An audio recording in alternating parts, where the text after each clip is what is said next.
So let's look at what Allah says about men in particular. This ayah does not include women. And it becomes clear from the beginning that it does not include women, which is a very interesting observation in the Qur'an. Allah talks about, He makes a bullet point list of things that men desire, things that men are obsessed with. And He just makes like this A, B, C, D, E, here's what men want, end the story. Now all men may not be like this. There may be a man that says, all I want in life is to read books. There may be men like that, but overwhelmingly, here's the list of stuff men get caught up with. Now, Allah does not have an explicit list like that for women. He didn't give us one. And I'll tell you something funny on the side. Some of you may have heard me talk about this before. A social psychology experiment I conducted with teens, with kids. Right? The experiment with a bunch of Muslim boys, I said, whatever you desire, put it on a piece of paper. Imagine there's no halal or haram, you're not going to get in any trouble, just write it down. Whatever you want, just put it down, you're not going to get in trouble, it's anonymous, just put it down. Put top 3 things. Most boys only wrote 1 thing, they didn't even write 3 things. Right? And I don't have to tell you what that was. On the other side, girls, write me down 3 things. Oh, you know what, make it 5. Because some girls say, can I have 5? I said, okay, 5. Write 5 things you want, the most. And then get the papers back, like 5 things are crossed off, then another 5 things are crossed off, and then it says, it depends. It's like Allah created men with horse blinders. This is what they want, and that's it. With women, it's far more complicated. And it depends on person to person, woman to woman. It's far more complex. There's no, here's what women want, number 1, number 2, number 3, and even the things they want aren't material sometimes. Husband will be frustrated with his wife. What do you want?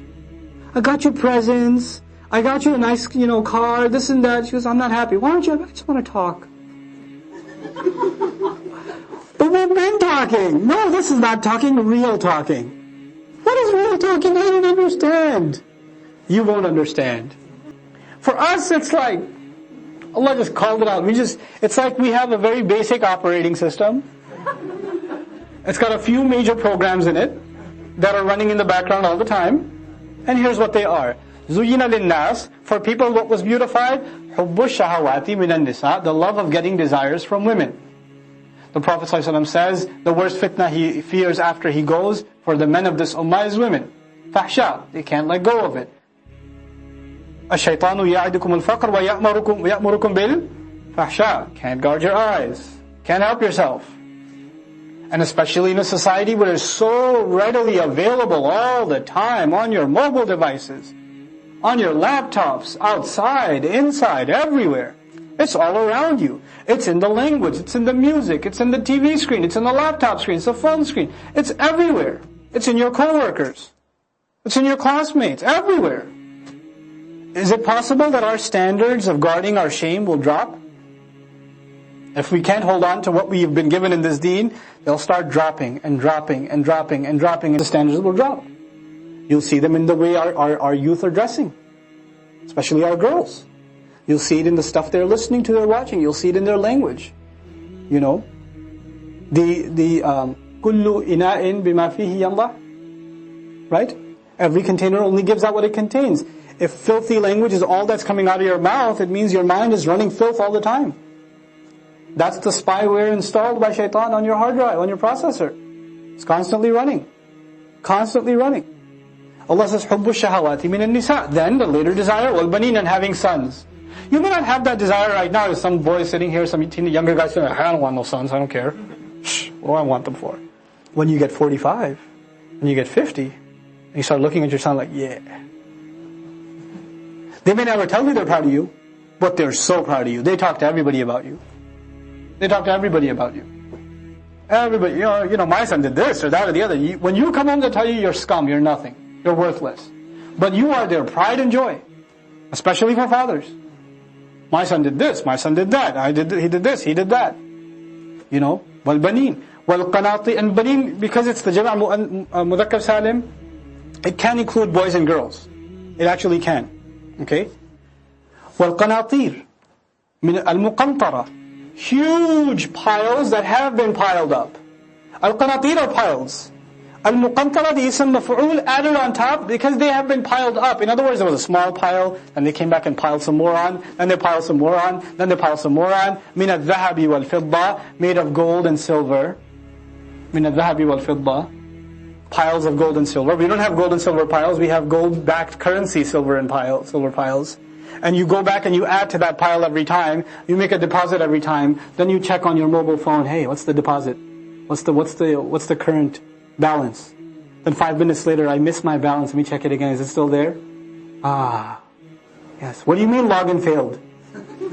يَتَخَبَّتُهُ الشَّيْطَانُ مِنَ الْمَسِ. Right? You get tranquility looking at the value of your assets. For men, savings is a huge deal. They worry about it even if they're not, as you get older, you get married, you get responsibility. It's all you're thinking about all the time. How much savings? Where's this money going to go? Where's that money go? How are we going to pay off the house? How are we going to pay the college bills? What about the Islamic school? What about this? What about that? What about gas? What about money? And savings, how much are we saving? How are we putting off for this? How much are we putting off for that? Oh my God. You're just constantly running numbers in your head. It's like Excel got installed in your head. Constantly. You can't even help yourself. This Allah says, الْقَنَاطِيرُ الْمُقَنْطَرَةُ مِنَ الذَّهَبِ وَالْفِضَّةِ. And even if it's already a pile, if it's a pile, it's enough, but it keeps getting piled on. Because it's not enough for you. وَالْخَيْلِ الْمُسَوَّمَةِ. And branded horses. Khayl is the fast horse. Sound familiar?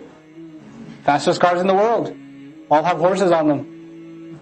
And you never talk about your car, which is a V8 or a V6 or whatever. You don't say it's got 3,000 chickens in there. You say it's got 500 horses.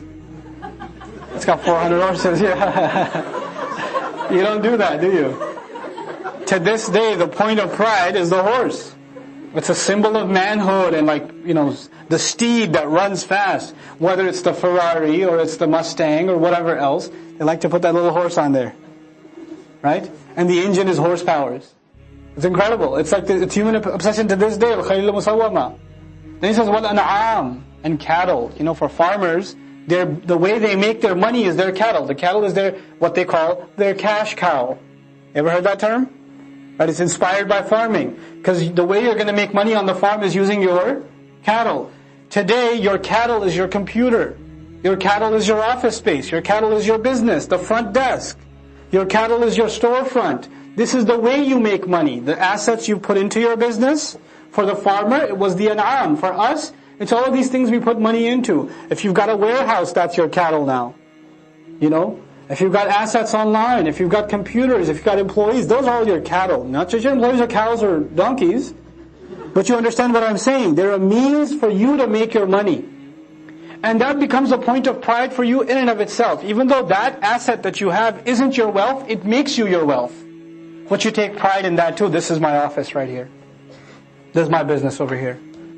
You'll marry the most beautiful girl in the world. You think she's the most beautiful thing. There'll always be something else you have to lower your eyes. You'll never be satisfied. The son of Adam is never satisfied. You'll have the most amazing son. You'll say you could have done better. Al-Banin. You're not going to be satisfied with them. You'll have the most amazing assets. Huge amounts of savings. Could have been more. Never going to be satisfied. This is mata'. And Allah says, وَاللَّهُ عِنْدَهُ حُسْنُ الْمَآبِ. With Allah in His possession exclusively is the best possible return. قُلْ أَوْنَبِّئُكُمْ بِخَيْرٍ مِّن ذَلِكُمْ.